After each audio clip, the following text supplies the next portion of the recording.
Hi, my friend. It's Pat Sloan here. We're going to start off with the Secret Lives of Color. Let's do that first. We are on block, what is it, 48. That means just 49 and then 50. Oh, that's, I don't know, I like the word 50. Okay, what do we have? We have Egyptian blue. And that's a medium blue, kind of my favorite summer blue, leans into that. So I'm going to read you just one little section here from Egyptian blue. I've never really heard of Egyptian blue, like a lot of these colors. So the Egyptians were uncommon in valuing blue. Most Western cultures didn't even possess a separate word for this part of the spectrum. For the ancient Egyptians, though, the color represented the sky, the Nile River, creation, and divinity. Their one principal deity, Amun-Ra, was often depicted with blue skin or blue hair. So the other thing they thought was that the color dispelled evil and brought prosperity, and was much sought after in the form of beads. Blue beads. I actually have some blue beads, although they're not this color. They're darker, and they're big, and they're really heavy, but they're gorgeous. Super, super gorgeous, but they're a little bit darker than this. Okay, so on the layout, we are on row 4, and it's the first section will get completed. So my little block, here's my blue, and it will go next to the previous block, plus adding the filler. So there is my section and how it will look. Now, I wanted to tell you that I have been hoarding this fabric for so long, and I decided not to use it in every spot. I decided to do it randomly through here for this square, and that's been super fun. So we're going to have quite a bit of this left to do something else with it. So that's kind of nice. So there we go, Secret Lives of Color. Birdsong fabric tour, day number 6, and it's the last day of the tour. I will do a wrap up on Monday, kind of show you all the projects, kind of one right after the other, so that will be kind of fun. And then if you missed a stop, you can go to it. Okay, so today we're going to have Wendy Shepherd. So you have done several of Wendy's projects with me because I love her designs.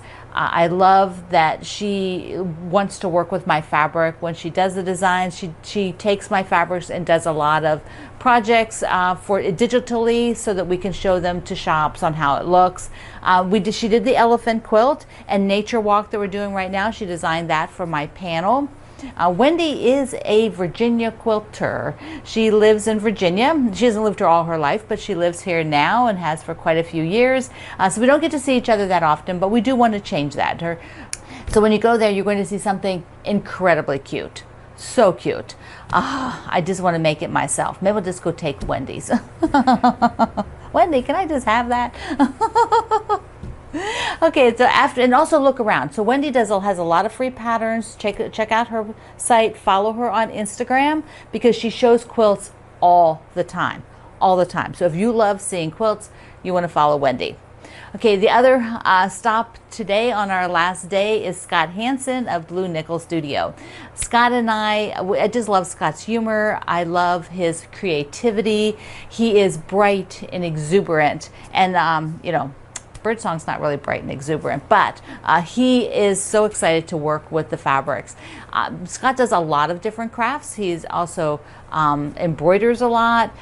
I think it's crochet. I think he crochets. I don't think he knits. But he has been a long time maker. And his wife is a maker as well. So they're kind of a great couple. They, sort of bounce ideas off of each other.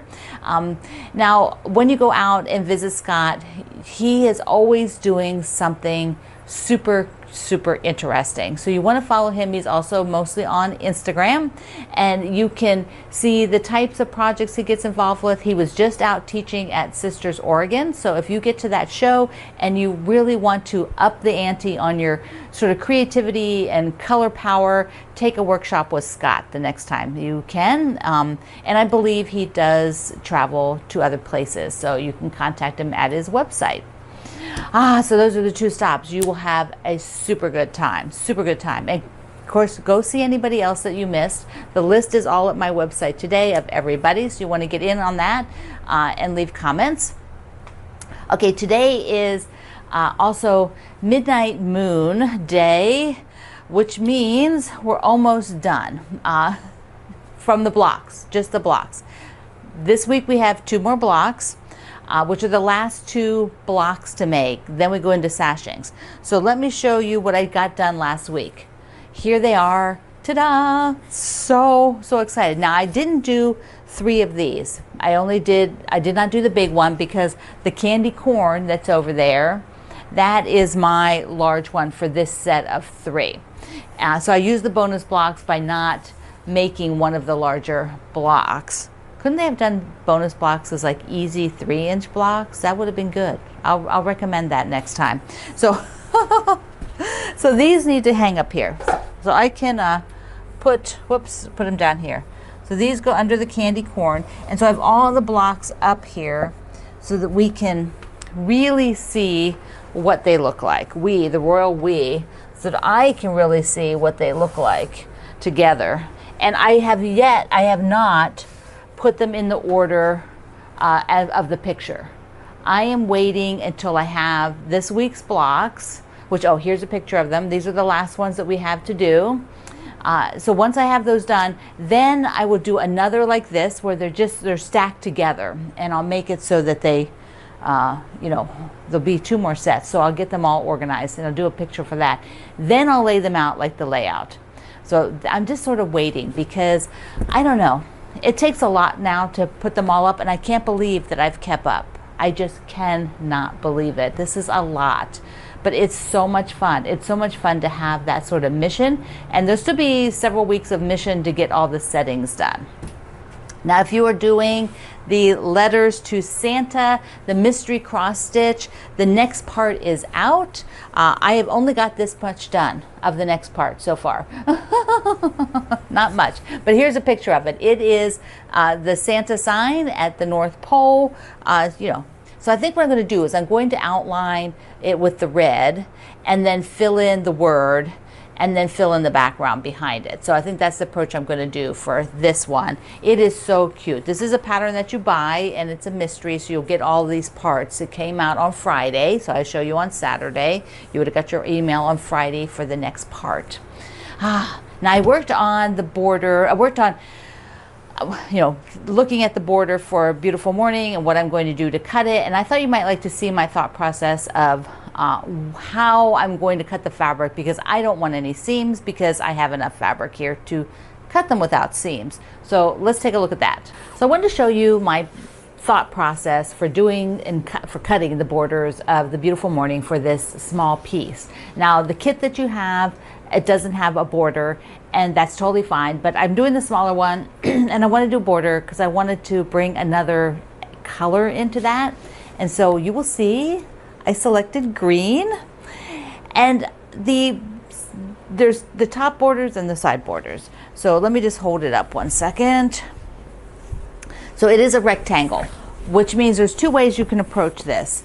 And I want to approach it with having the most usable fabric left without doing seams. So I don't want to cut seams. Now I could put the top and bottom border on, with this, and there would be no seam. That's totally fine. Then the sides, if I didn't want to have more fabric, the sides would need to have seams in order to make that length, which includes another 10 inches because I've got these 5-inch borders now on the top and the bottom.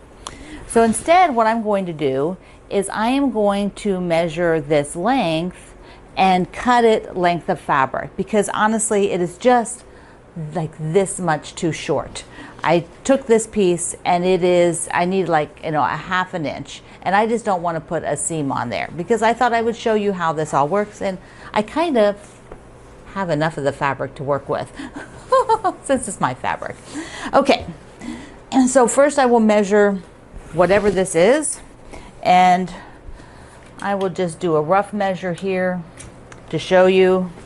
I'm going to put the quilt up on the table, and I like to do on my mat, my cutting mat, I like to take the 30 because my brain can remember the number 30 rather than going like 33 or something like that and adding to it. I can add 30 and whatever else I need. So I do the 30, and then I just take a pin down here at the 30 mark. Okay, then I come up And I say, well, how much more is there on here? So this border is showing 30 plus 14 and a half, which would be 44 and a half is how long I need to have this.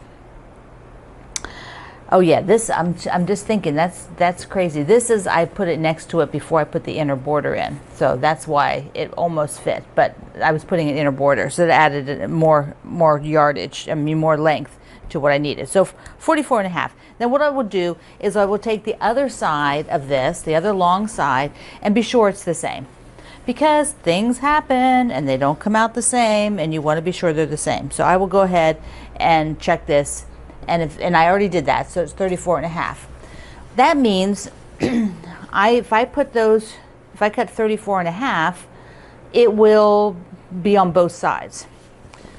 Then I will have that same yardage extra, which I'll show you, and I can put it across the top, which will have 10 more inches. So if this is 30, it's basically 34 and a half here. I need 44 and a half. 34 and a half plus 10 would be 44 and a half. So I am going to cut like a 47-inch strip. I'm going to cut off of my yardage a 47-inch strip. And when I do that, I will have no seams on those side borders. And then I will have enough left for the top borders. So I will measure like 46 and a half, or 46 rather, which that would be my 36 mark. I'm not going to cut it right now, but I just wanted to show you. And then here would be 16, so I will cut it right about here. And then from this whole piece, I will cut my 4 borders, which means there's a lot of extra fabric. And that's always the way it's going to work if you are doing no seam on your border. You're going to have a lot of extra fabric. And if you plan for that, maybe you're going to use it in the blocks. So you would cut your borders first, and then you could use it for the blocks. Or you just want to put it into your collection so you have the extra. You could put part of that on the backing if you're doing like a piece backing.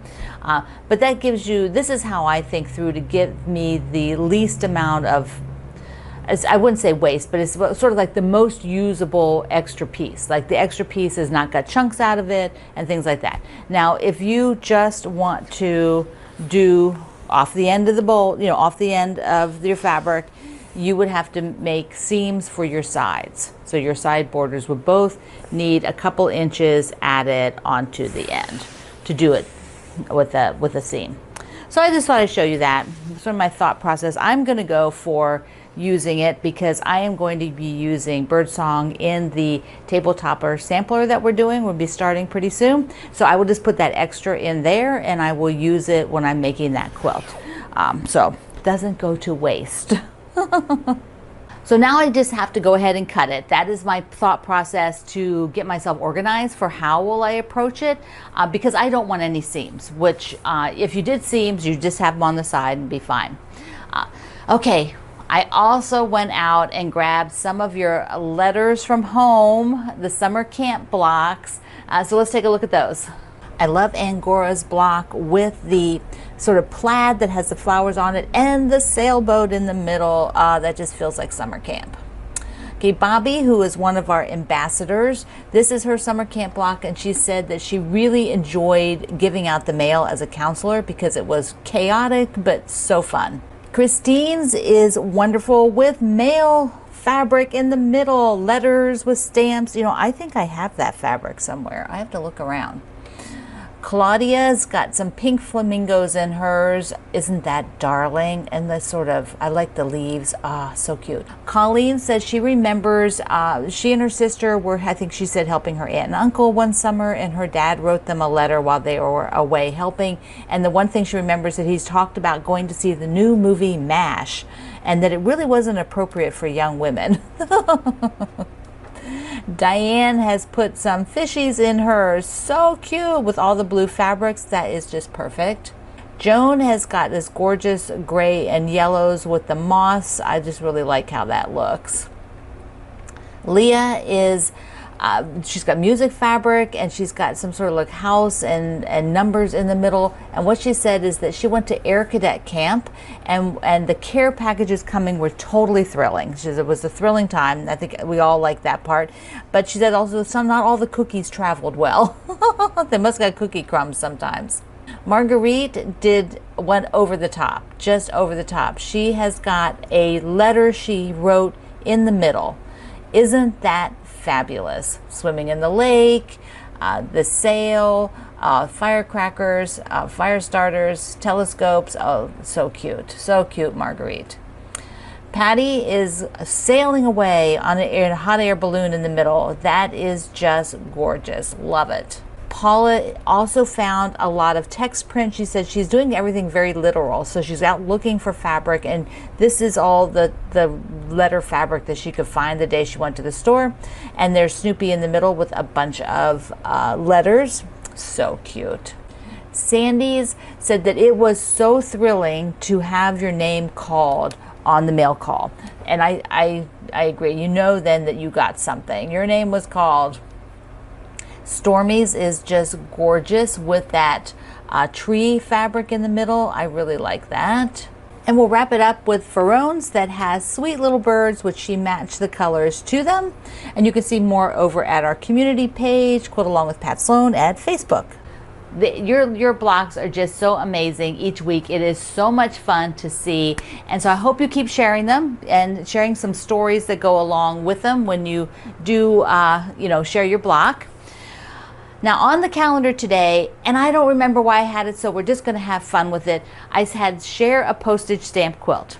And I think I put it on there when I was maybe doing the calendar and thinking about these blocks, because postage stamp quilts are generally like, square. A square, like a whole quilt of just these little squares. They might be in some sort of order like mine. They might be just random.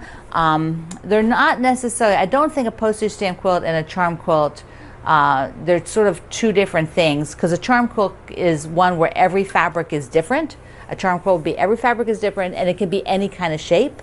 So they could be like, a clamshell or a hexagon or something like that. But postage stamps are basically the squares. You just have squares, squares, squares. So if you have a postage stamp quilt, share it today. Get your Secret Lives of Color done. And if you are crazy like me, doing Midnight Moon, you are on the last blocks with me. And if you are not this far along, that's totally fine. Just keep working on it. I will be working on mine some more for sashing and doing some cross stitch. Okay, my friend. Visit, yes. Visit Wendy and Scott and anybody else you miss. So you're going to love what they do. So I love you. Mwah. Thank you for being here in the Sloan Zone. I will see you online.